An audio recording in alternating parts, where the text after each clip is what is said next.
बुढ़ापे में क्या होता है जानते हो? शक्ति कम होती है पर एक चीज ज्यादा होती है। बताओ क्या? बताओ बुढ़ापे में ज्यादा क्या होता है? आप बताओ। है? हाँ, बुढ़ापे में ज्यादा होता है अनुभव और जवानी में ज्यादा होती है शक्ति। बुढ़ापे में शक्ति कम है पर अनुभव ज्यादा है।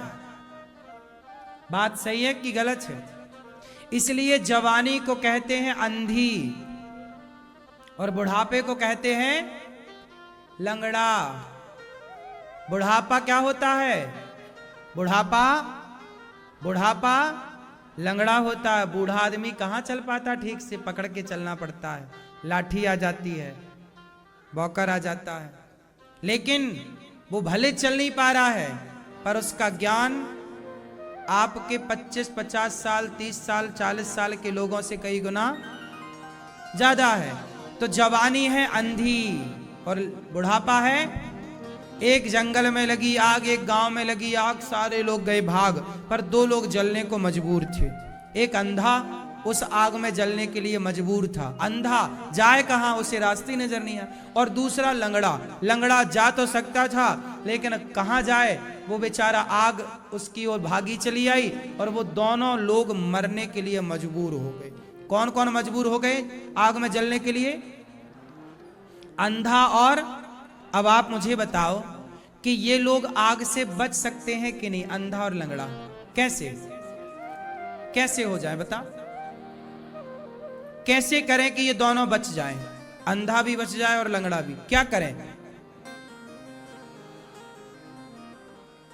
बिल्कुल सही कहा आपने कि जो अंधा है,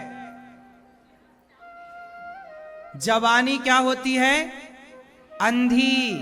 तो आंख नहीं है पर पांव तो है।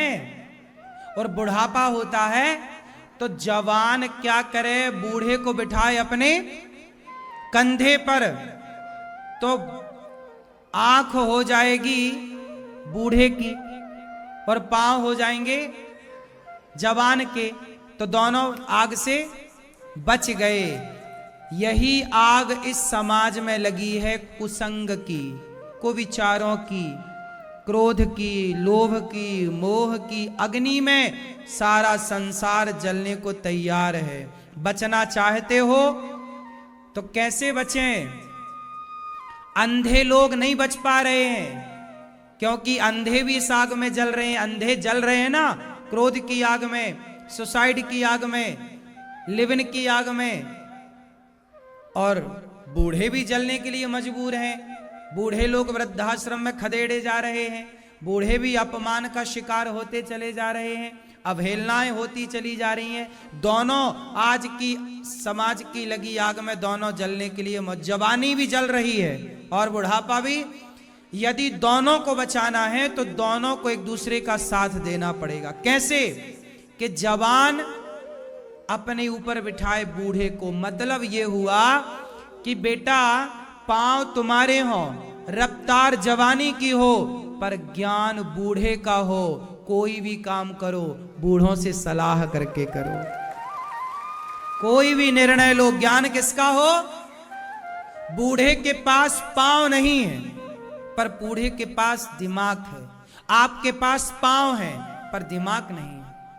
जवानी में दिमाग कम है पर चाल अच्छी है जवानी की। तो चाल जवानी की चाहिए, चाल अच्छी हो, पर ज्ञान किसका हो? बुढ़ापे का। क्यों जी, बात सही है?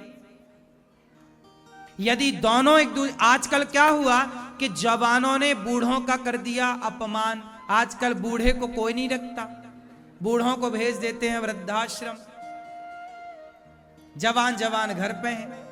अरे तुम जवान हो तो थोड़ी गुजारा होगा। बूढ़ा होता है ना तो उसके ज्ञान से गाड़ी चलती है। एक क्या हुआ है कि लड़के का हो नहीं रहा था ब्याह, तो वो लड़का एक लड़की वाले के घर पहुंचा। भाई साहब मेरा ब्याह आपकी बेटी से हो जाए तो बड़ा अच्छा हो। तो लड़की का बाप मान गया, बोला ठीक है मैं अपनी बेटी का ब्याह तेरे से करूंगा, परंतु शर्त है कि तुम जब मेरी बेटी से ब्याह करने आना तो किसी बूढ़े को मत लाना। किसी भी बुढ़े को मत लाना। हाँ हाँ मत लाएं, नहीं लाएंगे। अब लड़का दुल्हा बना, सारे बूढ़े गांव के परिवार के मामा फूफा मौसा दादा नाना सब तैयार, आज हाथ जोड़ जोड़ के मना रहा, फूफा मत जाओ, मना किया ससुर ने बूढ़ों को मत लाना, आप मत चलो। सब मान गए पर नाना नहीं माना। नाना बोला मैं तो चलूंगा। अरे नाना जी आप ब्याह नहीं होने दोगे। नाना जी बोले मैं चलूंगा। अच्छा कैसे चलोगे? तो नाना जी बोले अच्छा एक काम करना, तू मुझे डिग्गी में घुसा ले, निकालना मत, पर मैं चलूंगा जरूर। नाना को कर लिया डिग्गी में, बारात चली। लड़की वालों ने भेजा किसी को कि जाओ देखो कोई बूढ़ा तो नहीं आया। पूरा देखा गया, एक भी बूढ़ा नहीं था, सब जवान जवान लड़के थे वहां पे, जवानों की फौज थी।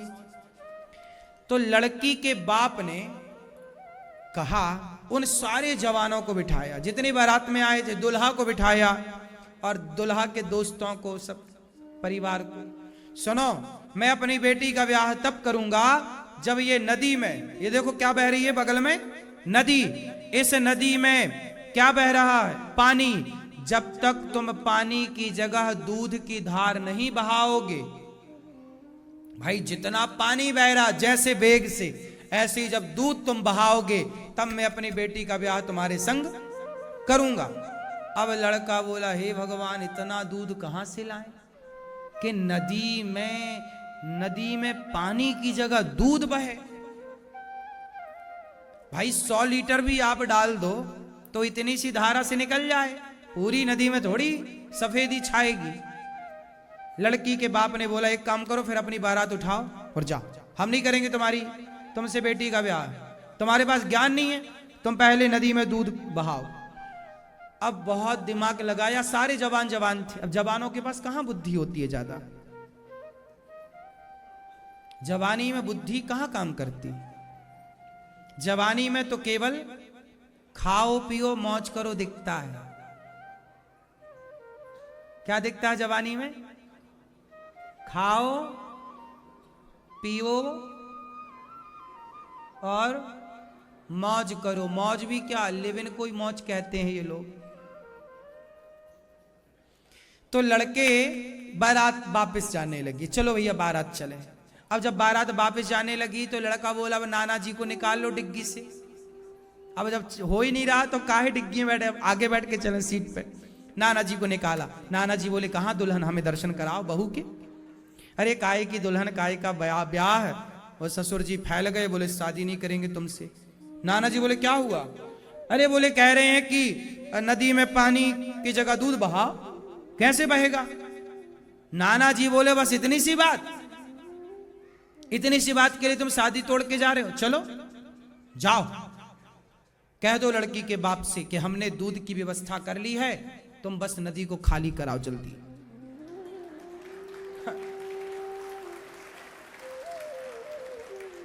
देखो नाना जी एक झटके में एक लाइन में सिखा दिए कि मैंने दूध की व्यवस्था, बोल देना कि हमने दूध की व्यवस्था कर ली है, बस तुम नदी को। भाई आपने बोला है कि पानी की जगह दूध बहना है, कैसे बहेगा? हमने कर ली व्यवस्था। अब जाके बोला गया लड़की की बात, सुनो भैया हमने दूध की व्यवस्था कर ली, आप फटाफट नदी खाली करवाओ। ना तो नदी खाली हो सकती थी ना तो दूध की धार बह सकती थी। लेकिन तर्क को तर्क से काटा गया। अब ये समझ किसके पास थी? इतने सारे जवानों के पास नहीं थी, पर एक बूढ़े के पास थी। बूढ़े के पास जीवन का अनुभव होता है। इसलिए कहता हूं कि बूढ़ों के साथ बैठोगे ना तो ज्यादा सीखोगे, ज्यादा आगे जाओगे। इसलिए दादाजी के साथ बैठा करो, दादाजी के पांव दबाया करो, दादी के पास बैठा करो, दादी के पांव दबाया करो, बड़े बूढ़ों के पास बैठा करो, गुरुजनों के पास बैठा करो, साधु संतों के पास बैठा करो। तुम्हारे जो दोस्त हैं ना, इनके साथ कम बैठा करो। तुम्हारी उम्र के लोगों के पास ज्ञान ही कितना, तुम्हारी उम्र के लोगों के पास उतना ही ज्ञान है जितना तुम्हारे पास। तुम्हारे से ज्यादा ज्ञान तुम्हारी से ज्यादा उम्र वालों के पास, क्योंकि उम्र बढ़ती है तो ही ना ज्ञान बढ़ता है। ये मानना पड़ेगा कि जस जस भीगे कामरी तस तस भारी होए। एक समय के साथ ना अनुभव मिलता है। ये बात सही है। ये बात अलग है कि कुछ लोग समाज में ऐसे भी हैं कि उम्र ज्यादा है पर ज्ञान कम है, लेकिन बहुत जगह देखा जाता है यदि आप समझदार हैं, अच्छे हैं, तो कम समय में आप ज्यादा ज्ञान को हासिल कर सकते हैं। स्वामी विवेकानंद जी बहुत कम समय पर उन्होंने बहुत बड़े ज्ञान को प्राप्त कर लिया। आद्य शंकराचार्य जी 29 वर्ष की आयु में तो चले भी गए भगवान के घर छोड़ के। इतनी कम आयु में उन्होंने बहुत बड़ा ज्ञान हासिल किया। तो जरूरी नहीं है कि उम्र लंबी ही हो ज्ञान के लिए, पर यह बात भी सत्य ही है कि समय के साथ ज्ञान बढ़ता है, सबका ही बढ़ता है। ये बात भी सत्य नहीं है। ये भी चेक करना पड़ेगा किस बूढ़े के पास ज्ञान है, किस बूढ़े के पास ज्ञान नहीं है। सब बूढ़ों के पास ज्ञान हो इसकी भी गारंटी नहीं है। क्यों जी, बात सही। तो आपकी जवानी अंधी है, बुढ़ापा लंगड़ा है, दोनों एक दूसरे का साथ दो, पार हो जाओगे। यही जीवन का रहस्य सार तत्व है।